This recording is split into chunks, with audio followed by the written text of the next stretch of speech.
My name is Christoph Mauch. I'm the director of the Rachel Carson Center, and it's a great pleasure to have Karen Pittel, Professor Pittel, with us today.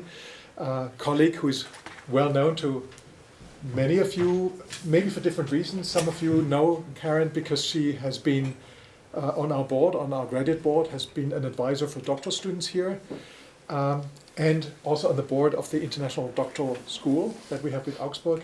And others will know her because she appears in the media, on radio, television, newspapers, because she's really working on a topic that is hot.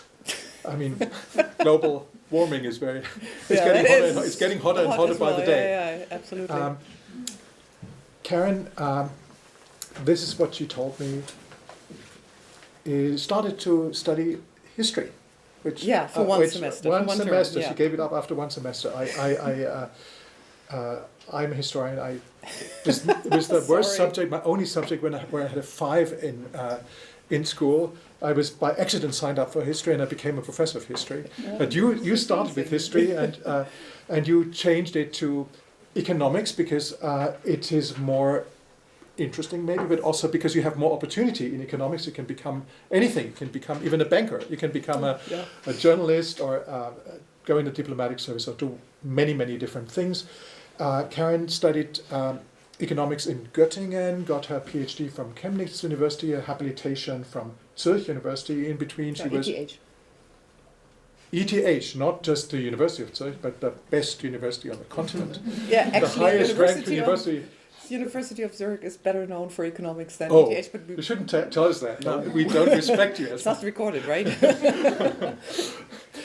No, I think it's wonderful that your career, which was Swiss and American and German and different parts of Germany,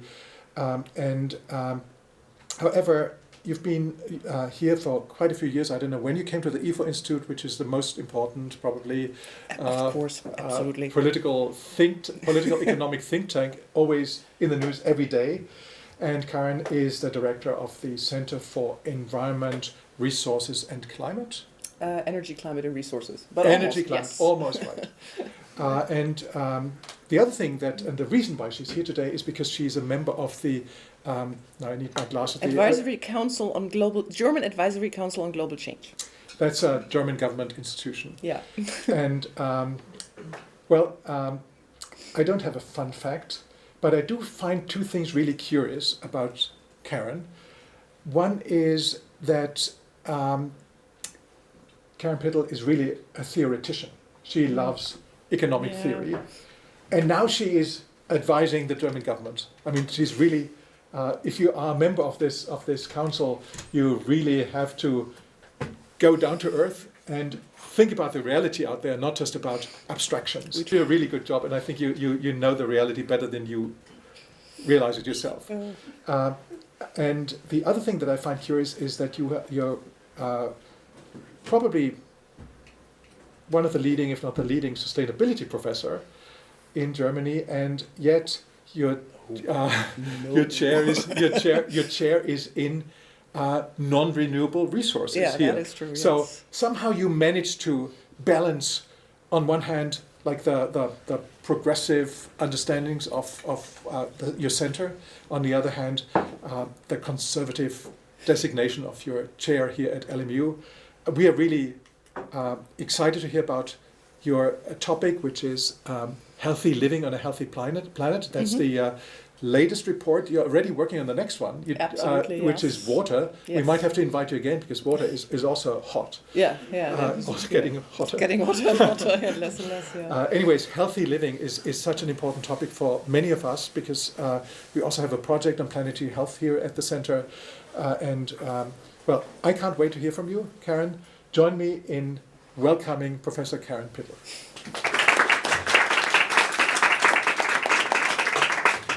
Thank you very much for that very kind introduction. It's been an interesting journey, let's put it like that. If you come from economic theory and then you're kind of plunged into a think tank that mostly does economic advisory work for the government, for other institutions. So that is interesting, I have to admit. With respect to the report that I'm going to give you a glimpse into, that is a little economic, but mostly interdisciplinary. So let me tell you a little bit about the WBGU, about the Advisory Council, German Advisory Council on Global Change first. We are really inherently interdisciplinary. We are independent, completely independent of the German government. We are, of course, they choose us and they put us into office. But then once we are in office, we basically can choose the topics, we can do whatever we like to, as long as we do something. So we are usually, and at the moment, 9 members, and the backgrounds of these members are as different as economics, law, business administration. I'm just looking at the slide. In this case, water. Jörg Drees is actually from the Technical University of Munich. He is specializing in water. Then we have a biodiversity expert, we have a climate expert, we have an engineer, a political sciences person, and a medicine person. So this is really a big mix, and that is, of course, very interesting when you write the reports, because usually what we do, we suggest topics, discuss among each other, suggest them to the funding ministries, which is science and environment, and then they basically have that in mind when they choose the group. But if you suggest a topic, you usually look at it first from a disciplinary perspective, and then you discover pretty fast that it's much broader and there's so much to it that you never thought of from your individual perspective. So that is really probably the most important or the most interesting part about working with this advisory council. Now, it's really scientific based. Of course, we have also input from science, you have input from policy, but the output that we produce is really, it's strategic, it's long term, also has some current, of course, relations, but what we don't do is, for example, do short reports on the coal exit or something like that. That's usually another advisory council that actually the environmental ministry has. So it's more on the broader issues, on big issues. And just give you a number of examples of flagship reports. So those are the really long ones. We always try to be below 200 pages. We usually succeed to be above 400. So it's always the question who reads them. I think it's usually selective reading a little bit of that, reading whatever interests you. Now, Healthy Living on a Healthy Planet is the most recent one that came out this year, but then was also Rethinking Land in the Anthropocene, Digital. The report before that was about sustainable digitization. That was really interesting as well. And then everything else before that was before my time, I have to admit. So I joined the council in 2016 after the city report came out. And then there's also short reports and policy papers. And today I'm going to talk a little bit about the Healthy Living on a Healthy Planet. Like I said, about 400 pages. It's out in German so far. We're at the moment working on the English version, which is going to be online probably beginning next year, so in January. Okay, so what was the trigger of that report? As everybody can imagine, the idea was there before, but then when the COVID crisis hit, then that became much more of a topic. It's like, yeah, we really have to talk about that. In the end, COVID is probably, 10 pages of the 400. Global pandemics in general, yes, but not the COVID pandemic that much. But many other things, it's like you see a number of numbers here about some of the more problematic developments that we see. So the report basically started from this notion that the global challenges in the environment, like the biodiversity crisis, like climate change, like global environmental problems, they, of course, have repercussions for health, and not only for health of humans, but of course also health of animals, of ecosystems. So that's also why the report is really called Healthy Living on a Healthy Planet and not Human Health on a Healthy Planet or something like that.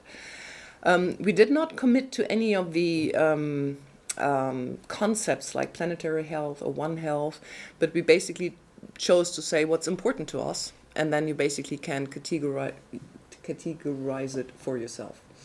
because we didn't want to get in between chairs. At the moment, the entire community seems to be kind of splitting up a little bit between the different concepts, and I think that is a pity, because then sometimes you lose people, and some of the power of the movement is actually lost.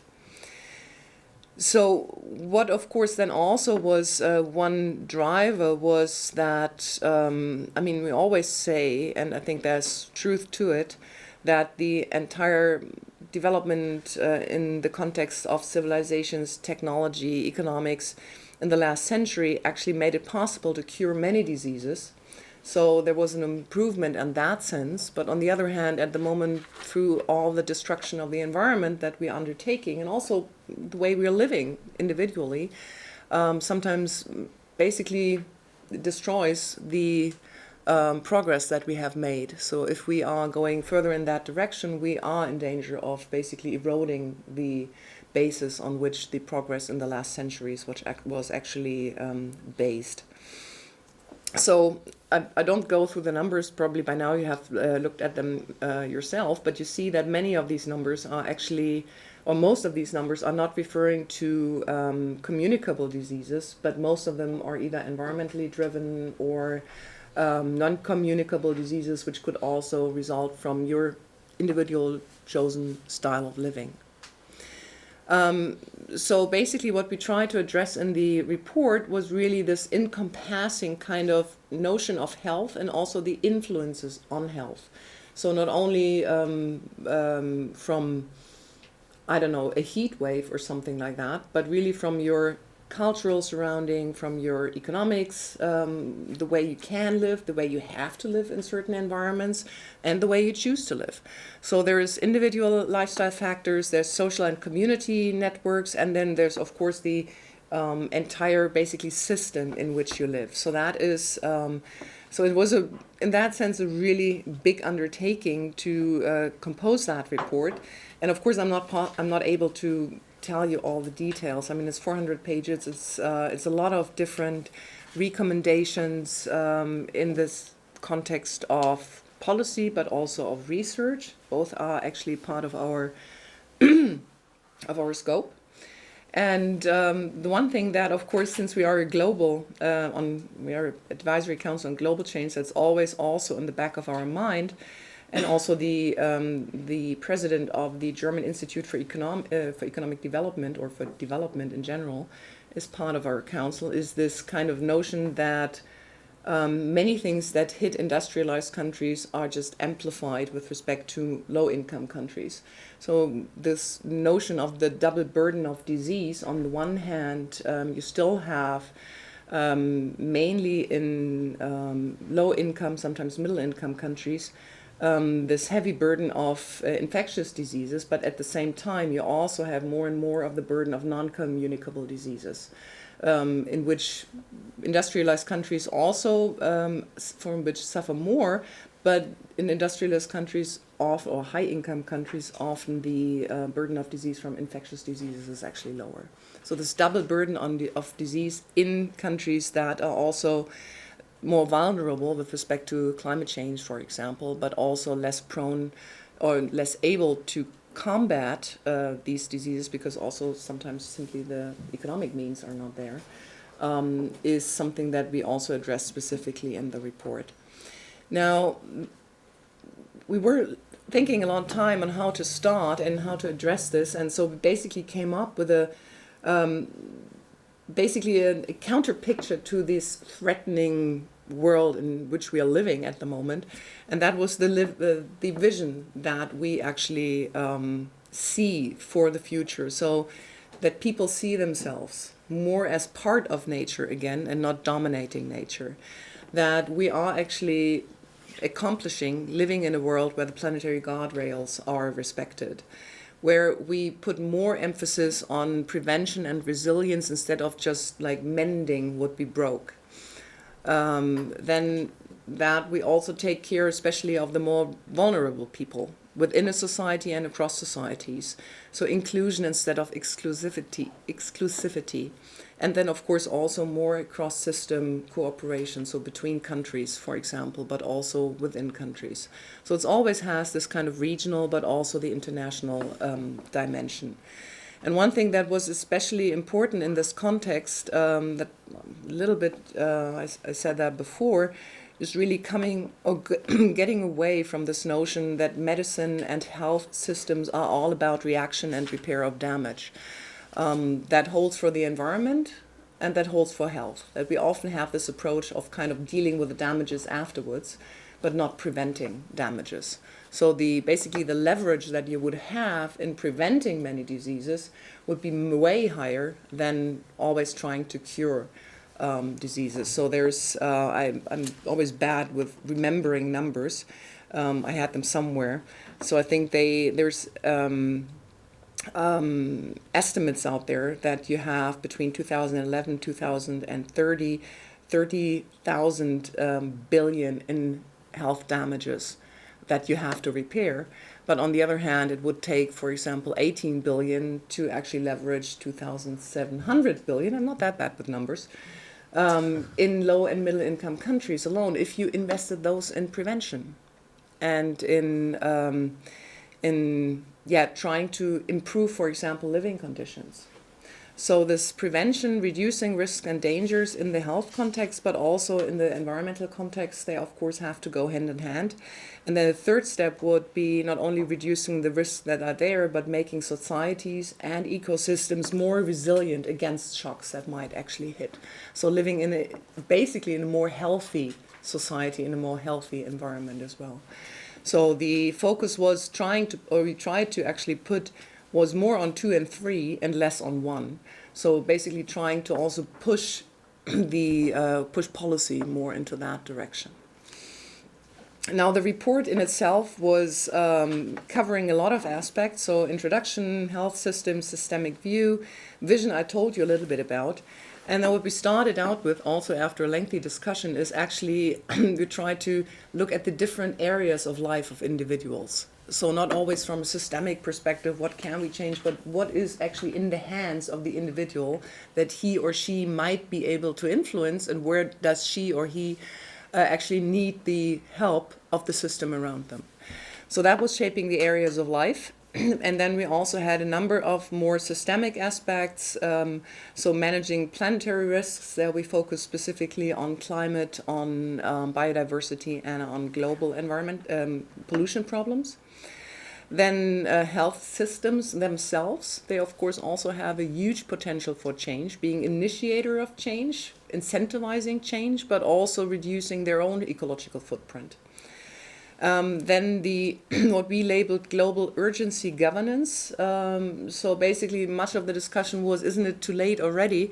And in some aspects you have to say, okay, if you don't move fast, then it will be too late in many respects. So it's this kind of what we came up with as a term, the global urgency governance. And then of course also the role of education and science, the type of science that we actually undertake, but also the international dimension to that. And I'm realizing we're already getting way too long, I'm afraid. So just a short overview of the different aspects. So shaping areas of life. So we focus on what we eat, how we move, and where we live. Always considering that basically healthy lifestyles are often also sustainable and vice versa. So you basically have a win-win strategy if you start living more healthy. Now that depends, of course, on external conditions that actually make that possible and also make it attractive. And the more funny thing, or the more sad thing actually about it, is that many of the recommendations you come up with in that context are well known.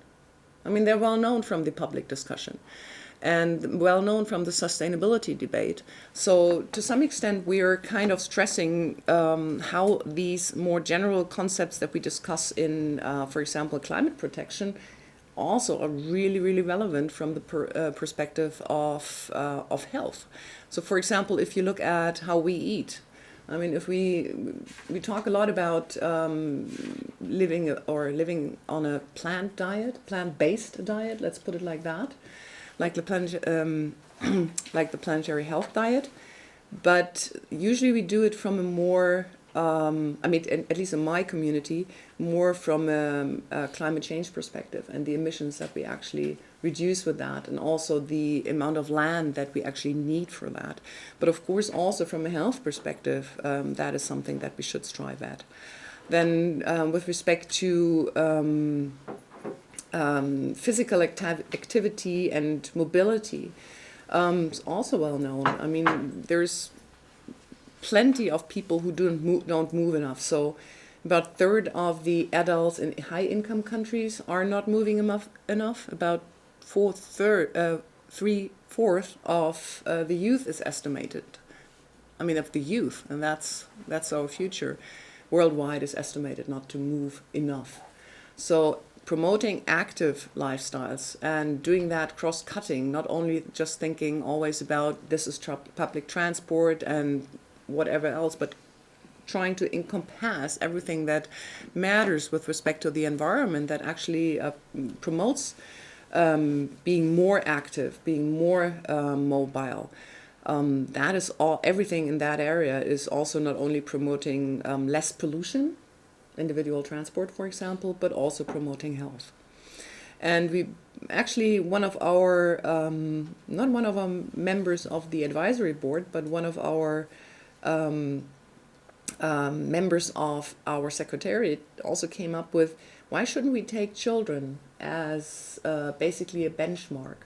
What they need, what promotes their healthy lifestyle, that also promotes the healthy lifestyle of adults, but it's also investment in the future.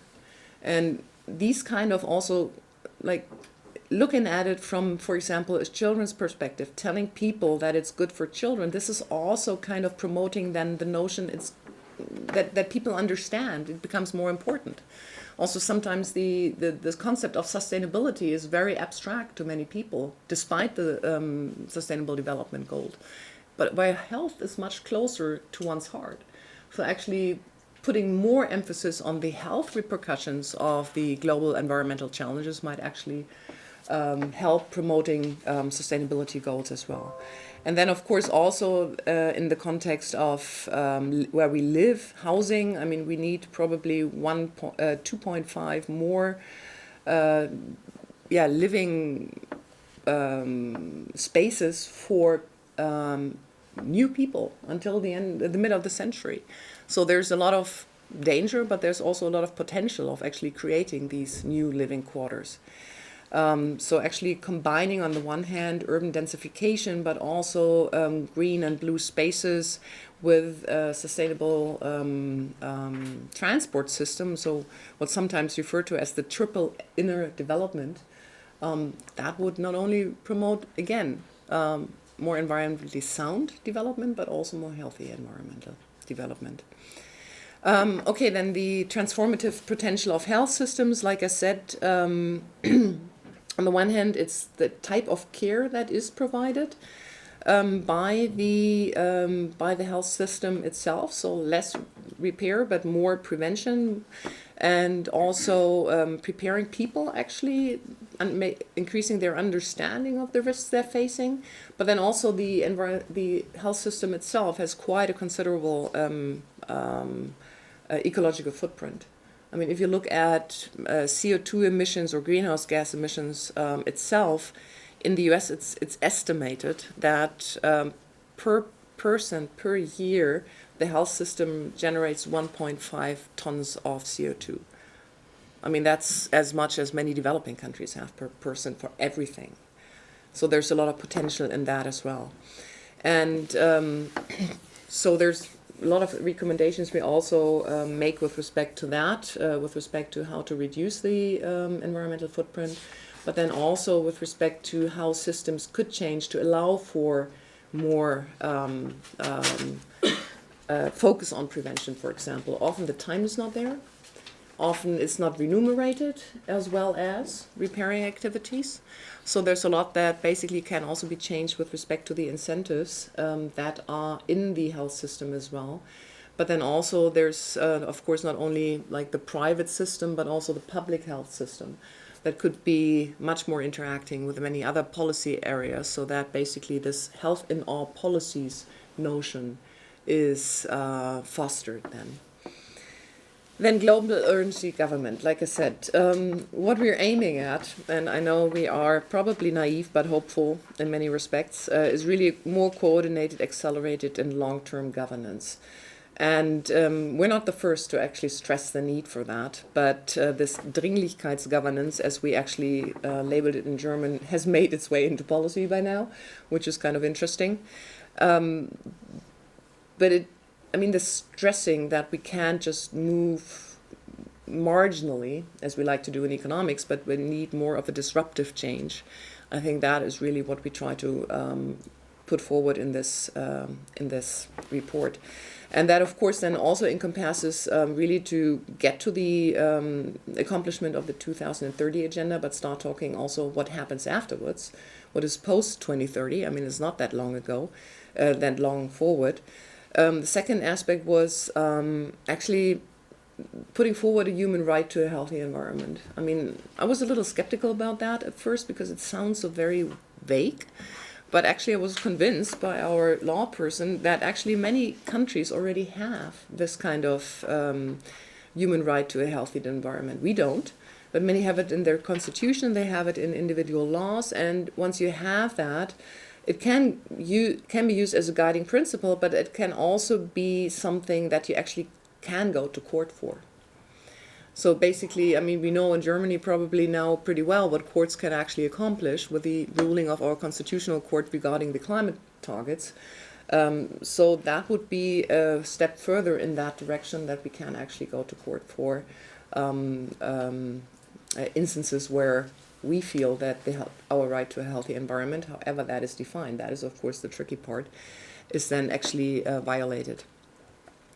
Third part to the global urgency governance is actually then also to better work together. I mean, at the moment, if you talk about health in politics, it's mostly really in one ministry. I mean, there's little notion about what health impacts might be if you look at the transport ministry, if you look at the buildings ministry, if you look at the economics ministry, and so on. So basically what you need to accomplish is really including the health component in all of the different, ressorts, in all the different ministries. So this health in all policies, we discussed a lot about that, because that is really, really difficult. I mean, you want to have that with the climate, that is always considered, and it has to be always considered, as well as health, but it's really difficult if you go to the day-to-day politics and actually accomplish that, because many people in the ministries, they have a completely different view of what their task actually is. And finally, just some more words on education and science. And on the one hand, education, of course, is really health literacy.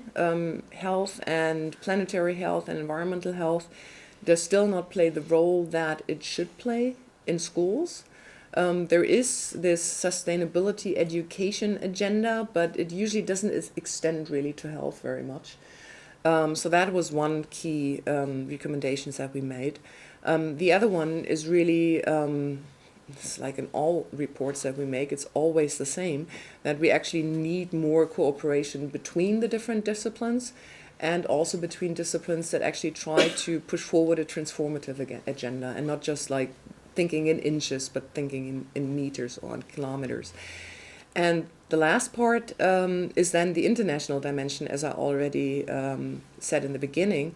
So if you look at the map, actually, of the world, you see how different the expenditure on research and development is between countries. And this is as a share of GDP, and GDP is much lower in many countries, in which also the share of GDP is even lower.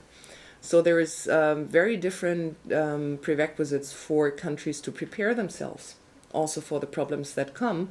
And of course, if there is cooperation between, for example, some of the high-income countries and low-income countries, is also the question, who sets the agenda? Is that really then done by the people, for example, living in wherever, mean, you can pick a country in South America, in Africa, some in Asia, or is that done by the countries that often provide the money for it? So we need more capacity with respect to research also in the countries that don't have that much focus on it for sometimes understandable reasons, but then also for them to be able to pursue the agenda in research that they feel is really necessary for their country and not what other countries might think be necessary for them. So it's really on equal, basically, footage. It's a reciprocal, really, approach that we need in that context. Yeah, so this was kind of like a first impression, much too long, but I hope nevertheless you get a first glimpse. Like I said, I couldn't provide you with much details on the